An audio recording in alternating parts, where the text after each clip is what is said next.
This is the continual evolution of the East Coast beat. It's still, it was a little warm during a part of the day, but I went out with a shirt and a flannel. So, hey, I mean, it's not even October. San Bernardino tends to, in my opinion, tends to be more hot. More, you have to deal with the heat more than you have to deal with the cold. You know what I'm saying?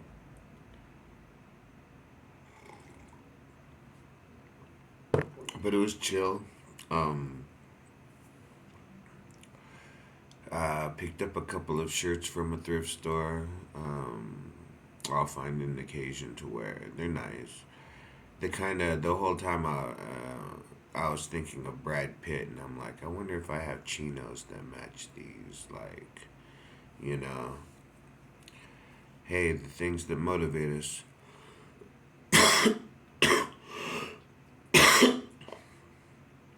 I remember the first time I saw, um, Lamborghini posters. That wasn't really that much of a draw to me. Uh, until I started to watch like Transformer cartoons, and then I started to be able to say, okay, well, I can see where like uh, a top level performance car there would be so many different kinds. You know what I'm saying? Like this car can go 200 miles an hour. This car can go 200. The 200-mile-an-hour car. We've got 12 different cars that can go 200 miles an hour,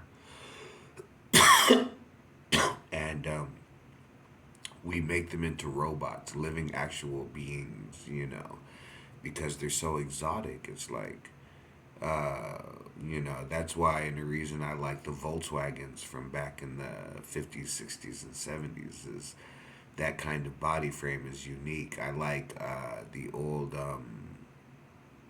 um, Coopers for the same reason. That body style is unique. Um, that's why I like Jeeps, the big square, ugly 4x4 knobby tire Jeeps. I like that because it stands out. I remember when I was a kid, uh, when we first moved to San Bernardino, I had this little half Vietnamese, half white friend. His dad was in, I think it was the Air Force. And we would play in his yard, and he had a collection of like Hot Wheel, Mattel type, die-cast trucks and stuff, cars, and there were all these cool cars, and he had this basically a 5-ton utility truck, and I remember looking at it, and it had the shovel on the side and the pickaxe, and I was like, man, when I go to the army, I want my vehicle to have a weapon on it. I wanted, like, I was at that age where I was like, if I'm going to go into the army, if I'm going to be in a vehicle, it's going to have a big ass cannon or a rocket launcher or a machine gun or something.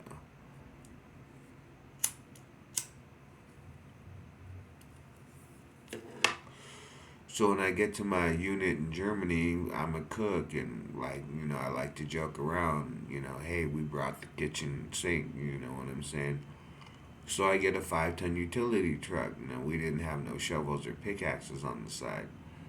But I ended up driving a big ass truck, and the one thing full of a bunch of stuff, and we'd show up and set up, and that first day, by the time we got done, it'd be hours. It would take hours to set up camp, you know, and then start cooking the next day. 3:30 in the morning, we're up because whatever, that's how it goes.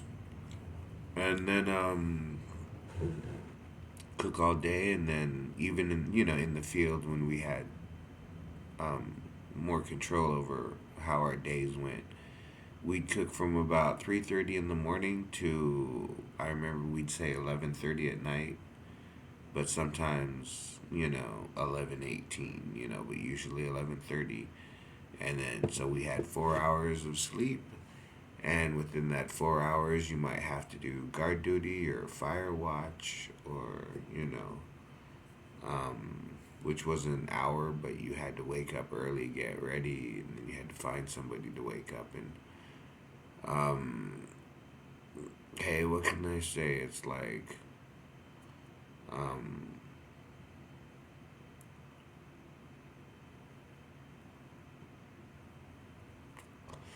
it's a very intensive life. But like I said, as a kid, I remember looking at that 5 ton, thinking, man, I want to be in a tank, or I want to be in a Humvee with a 50 cal. Like, I want something, something. But as I got older, I had been introduced to the concept of nonviolence. And it, okay, to be a nonviolent baker, to be a nonviolent school teacher, to be a nonviolent priest, to be a nonviolent makes sense, to be a nonviolent soldier, to be a soldier who tries to practice and preach nonviolence. Not to say that I didn't tell somebody at one specific time that the death of his enemy should not come in shame. We agreed to be here. They agreed to show up.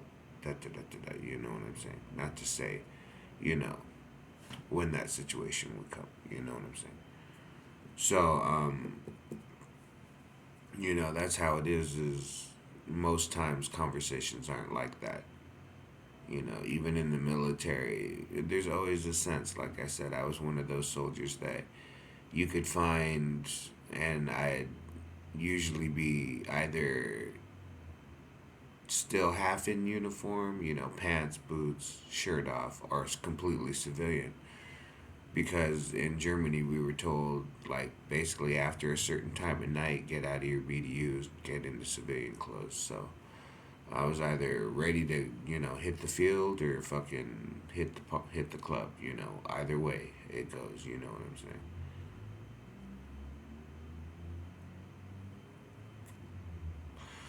But that's because that's what I was drawn to as a kid. I mean, my dad was in the military, so it definitely helped. But then even later on in life, um, when I was working at the movie theater in Florida, uh,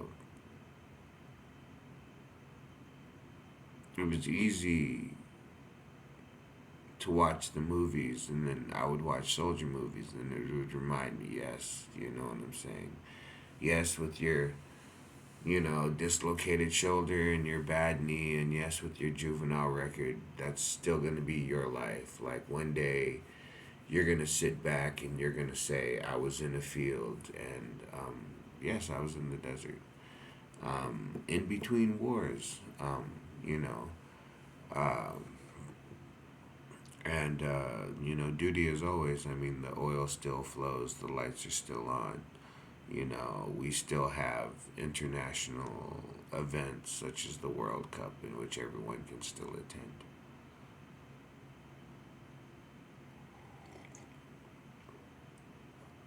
So, hey, uh, but that's the whole thing. If when you were a kid, you saw an easy oven bake set and you tasted a strawberry and you said, one of these days I'm going to take the strawberry and I'm going to make something out of that, I completely understand that too.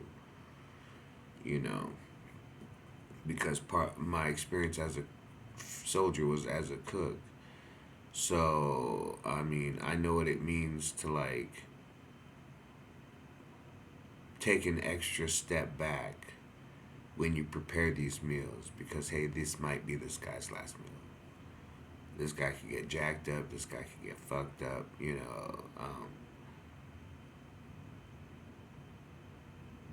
Or just simply that on the daily we're preparing to do something that most men would never do. So I would respect the food that much more. That's why it was so hard for me to work as a civilian cook because as a civilian cook it was dollars and it just didn't make sense. So the continual evolution of the East Coast beat, what can be said? Um, it is not yet the witching hour. Uh, but in the end, certain things come to be. how much of life were you, how much of your future do you actually know or have premonition or intuition or it sounds like a echo in your head or a whisper in your ear that this is the path you should take. Um, the older I get, I have to honestly say if you hear that voice, follow it because I made it. But I can also honestly tell you if you hear that voice, I feel sympathy for you because I made it.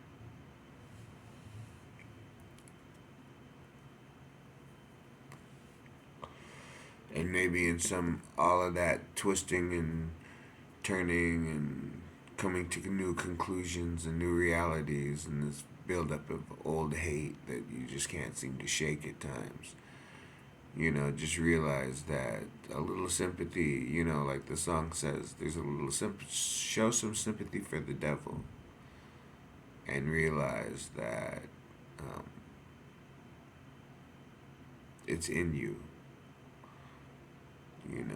but whether you turn completely away from humanity and all that, I don't know if that's up to you.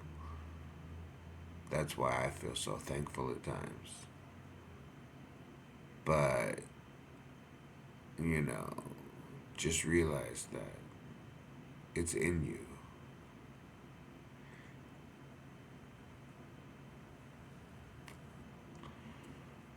It doesn't have to overtake you or be what you're about, but it's in you.